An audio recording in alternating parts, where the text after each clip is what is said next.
Good evening, Eli. Please give a very brief summary of what can be found in our knowledge base.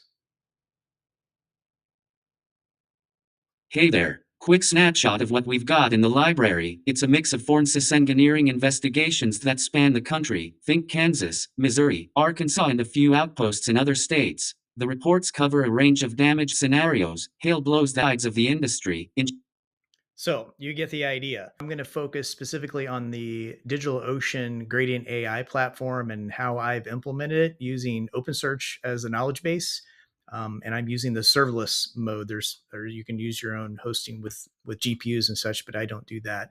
I'll also touch briefly on the document indexing. Actually, I just talk about it here. So you can upload documents directly to your knowledge base and have it index them. I had better performance with technical documents by creating a metadata, enriched metadata file that model goes out to, looks over each report, creates a chunk that is just metadata and it's a section catalog essentially that points to each section, another chunk that contains the specific context of a report section. And I've gotten better results from that. And then you load all those up and then index that into the knowledge base.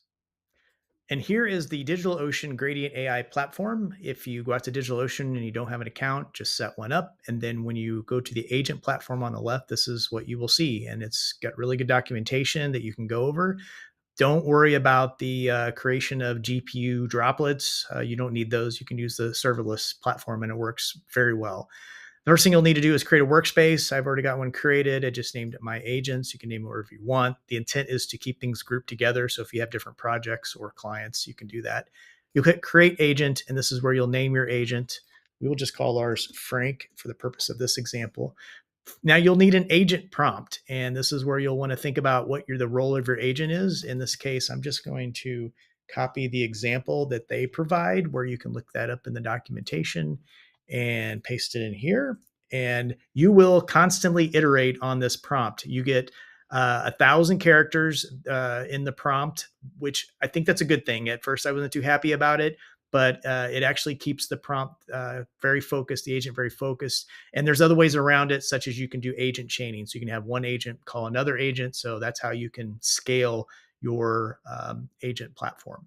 Here you will pick which model you want to use. And I like to use the new OpenAI GPT OSS 20B model.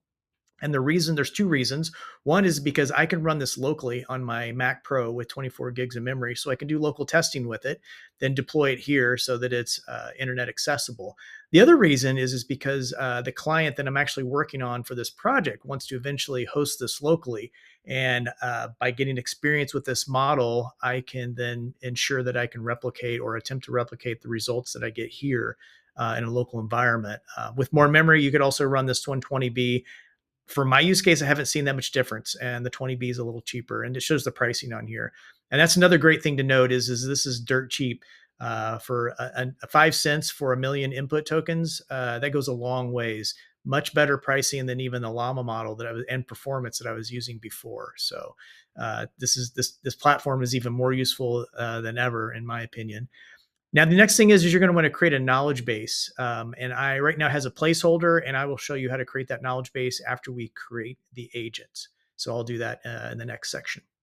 Okay, here we are back at the main agent section of the page. After it's been created, it takes a few seconds to get that done. You can go directly into the playground and start testing your prompt.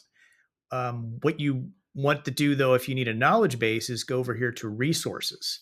And under resources, this is where you get to connect knowledge bases. You get to add guardrails. Great feature, especially for public internet facing agents where you want to include some things to prevent people from breaking it. You can add routes. This is where you can add multiple agents or agent chaining. So if you don't have enough room in the prompt, remember you get 1,000 characters, which is good, keeps it focused. You can add another agent here so that the first agent can call the child agent. And then you have function routes. And I actually set this up for my client where it calls a tool that connects to a Google Sheet, which is where they keep their form submission information so that the agent can then call that and give them information about the most recent form that was submitted for request for a report. Back over here to the knowledge bases. So you can read the instructions here. You can dive in and just create a knowledge base. I'm just going to call it with the name, and you can go select a data source. And this is where you can pick a bucket or a file upload. You can connect to an S3 bucket. I've even used it with Dropbox, and it works fantastic with that. And sometimes that's a good approach if you have a client that's already using Dropbox and they just want to add documents to their Dropbox client, and then set up a synchronization job where it pulls into your knowledge base.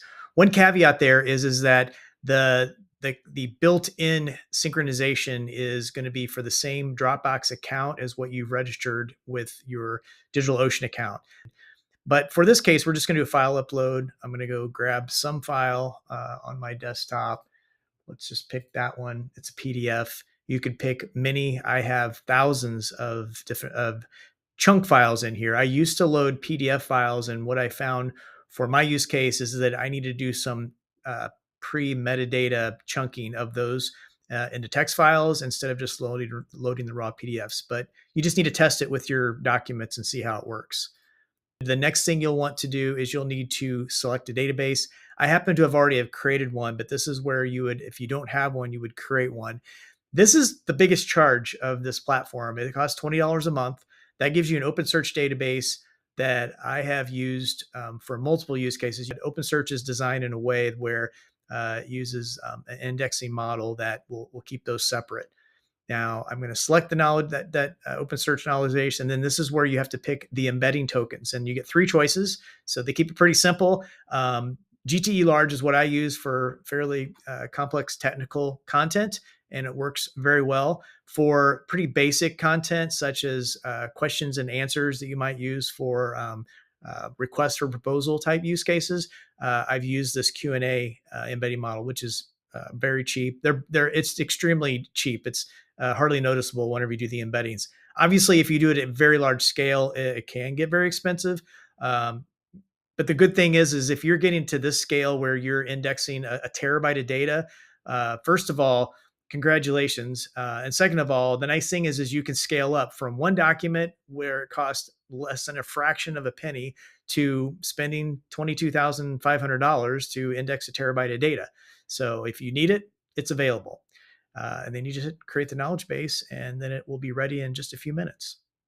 All right, now you can go into the knowledge base and you can see the index job is running, and you can come down here and see it's going to cost much less than a penny to run. So once that's ready, mine's still indexing, but when it's finished, you can go straight back into your agents and pick it and go to the playground and just say, hey there. And then you're interacting with your agent connected to your knowledge base where you can start testing it.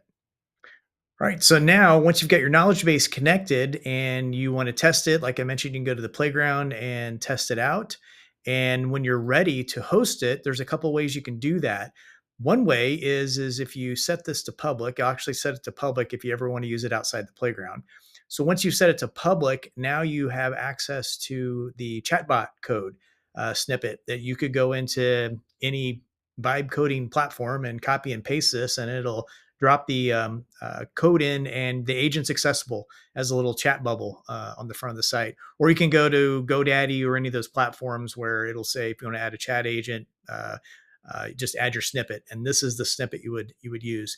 The way I use it, since they're on private websites, is I actually create an endpoint.